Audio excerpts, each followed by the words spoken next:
बंद करो ये महाभारत अब।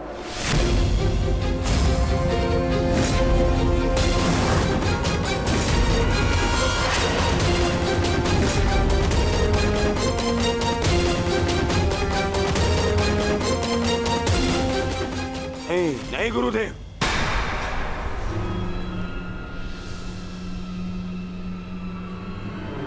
मैं इतना कुछ खो चुका हूं कि अब जब तक मेरा प्रतिशोध पूर्ण ना हो जाए ये युद्ध समाप्त नहीं हो सकता। और ना ही मैं अपनी प्रतिज्ञा पूर्ण होने से पूर्व इस युद्ध को समाप्त होने दूंगा।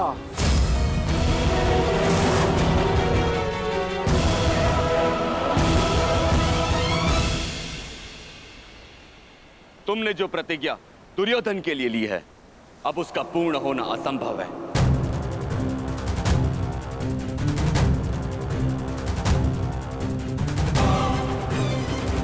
क्योंकि गदा युद्ध में कमर से नीचे प्रहार करना नियम के विरुद्ध है। और तुमने प्रतिज्ञा ली है दुर्योधन की जंगा तोड़ने की।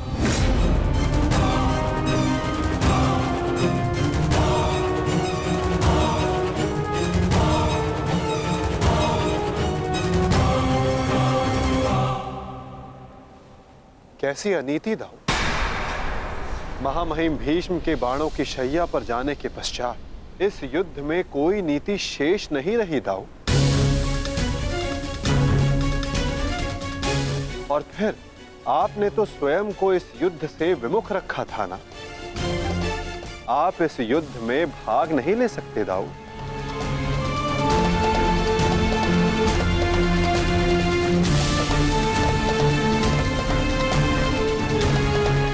ये युद्ध धर्म स्थापना के लिए है दाऊ।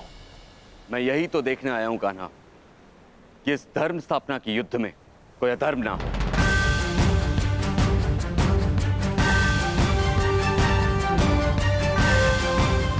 निश्चित रूप से मैं इस युद्ध में सम्मिलित नहीं होऊंगा, परंतु शरणागत की पुकार सुनना मेरा धर्म है। मैं नहीं चाहता कि कल को संसार ये कहे कि यदुवंश के कान्हा के होते हुए अधर्म हुआ।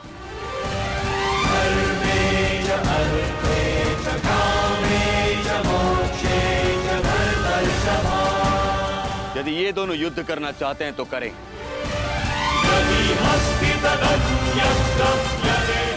इस युद्ध का निर्णायक मैं बनूंगा।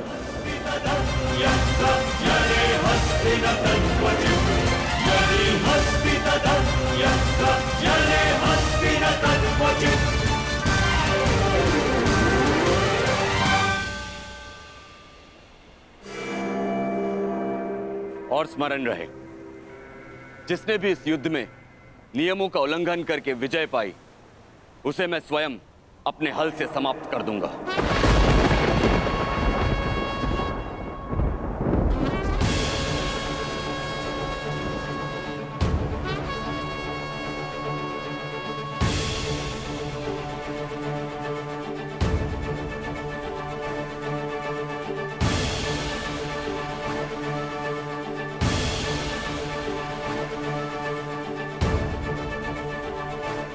नियम वही होंगे जो गदा युद्ध में लागू होते हैं।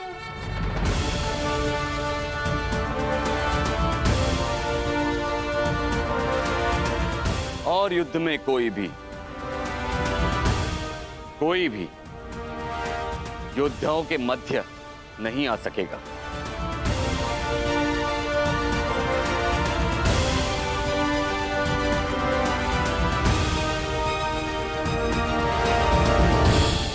इस द्वंद्व का विजेता इस युद्ध का विजेता माना जाएगा।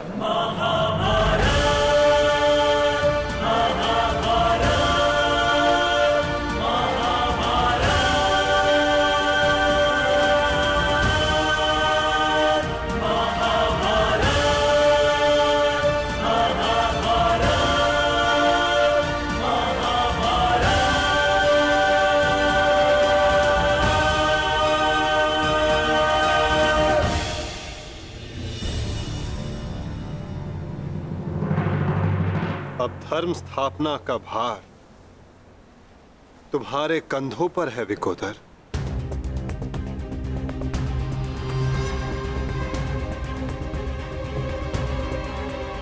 यदि मेरे कंधों पर कोई भार है तो केवल मेरी प्रतिज्ञा का, जिसे मैं अवश्य पूर्ण करूंगा।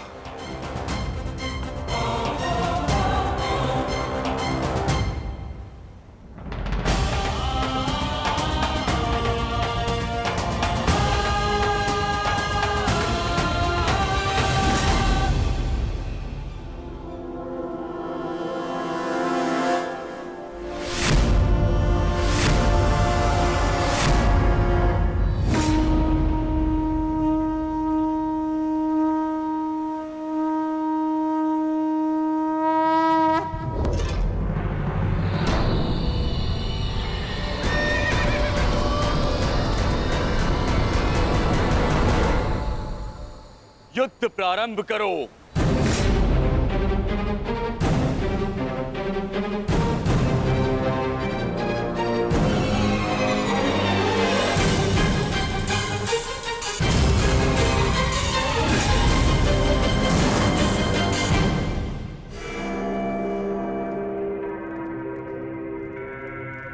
अब विजय और पराजय इस द्वंद्व पर निर्भर करेगी महाराज।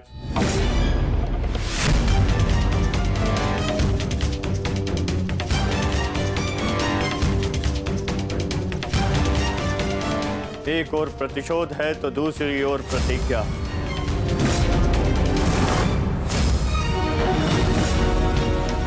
गुरुकुल के दो सर्वश्रेष्ठ गदाधारी आज एक दूसरे के विरुद्ध खड़े हैं महाराज, और महाबली बलराम निर्णायक है महाराज।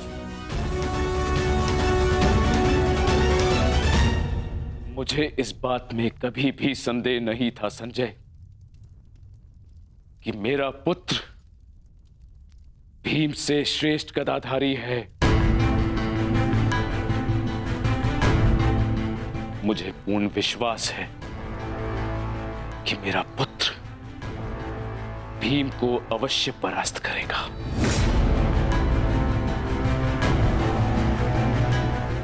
परंतु मुझे चिंता थी तो केवल वासुदेव की, कि कहीं वो किसी प्रकार का छल ना करे। परंतु अब गांधारी के वरदान फलस्वरूप न भीम दुर्योधन का कुछ बिगाड़ पाएगा, और हलधर बलराम के मध्य में उपस्थित होने के कारण वासुदेव भी हमारे पुत्र के साथ कोई छल नहीं कर पाएंगे। हस्तिनापुर में उत्सव की तैयारी करो। मेरा पुत्र इस संसार का सबसे बड़ा युद्ध जीत कर आने वाला है। हाँ, तैयारी करो।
माधव मित्र, तुम्हारी विजय निश्चित है।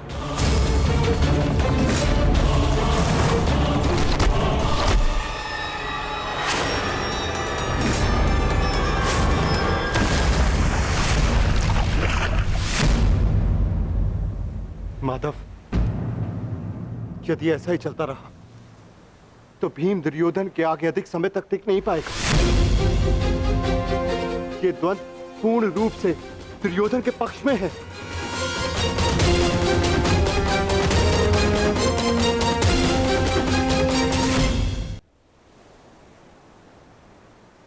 धर्म स्थापना का मार्ग सरल कहां होता है धर्मराज? उसमें अनेकों कांटे होते हैं, अनेकों ठोकरें होती हैं, अनेकों आघात होते हैं। महाबली बलराम अब इस युद्ध के निर्णायक हैं। युद्ध का परिणाम इस द्वंद्व पर निर्भर है।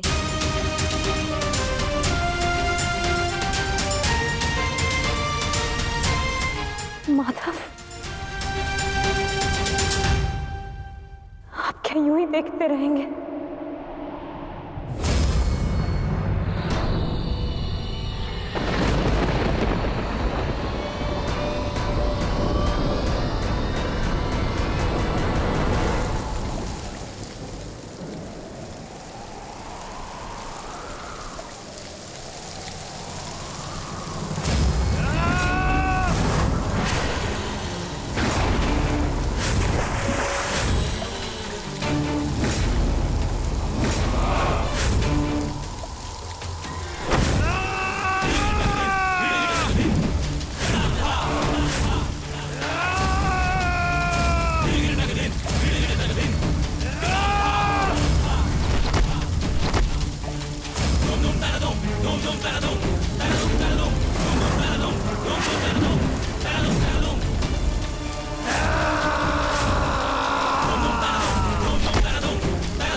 पराजय तो तेरी निश्चित है भीम।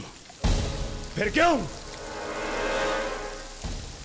पराजय के साथ साथ मृत्यु का भी आह्वान कर रहा है? टेक दे, मेरे समक्ष अपने घुटने टेक दे, अन्यथा आज तेरा जीवन मृत्यु के समक्ष घुटने टेक देगा। जब मेरे ज्येष्ठ कर्ण ने मरते समय अपना धर्म नहीं छोड़ा, तो उनका यह अनुज कैसे छोड़ सकता है? अब यह युद्ध हम में से किसी एक के मृत्यु के पश्चात ही समाप्त होगा। नहीं, वो तेरा ज्येष्ठ नहीं था, कोई संबंध नहीं था तुम्हारे साथ में उसका, क्योंकि कोई अनुज अपने ज्येष्ठ की इस तरह मृत्यु नहीं करता, वो भी छल से। वो केवल मेरा था, मेरा मित्र था वो। तुम्हारा उसके साथ में कोई संबंध नहीं था कोई संबंध।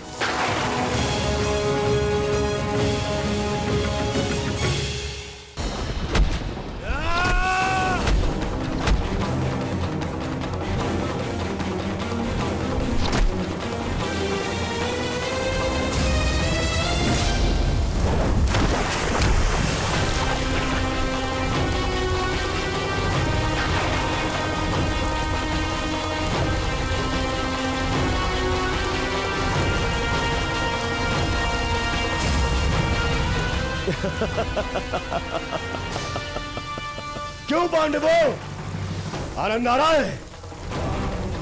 अपने अनुज को ऐसे देखकर आनंद आ रहा है?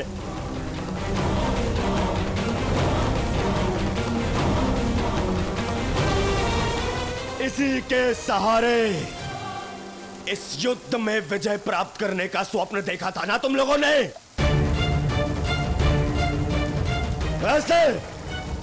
ऐसा दिलाएगा ये तुम्हें विजय? हाँ, देखो कैसे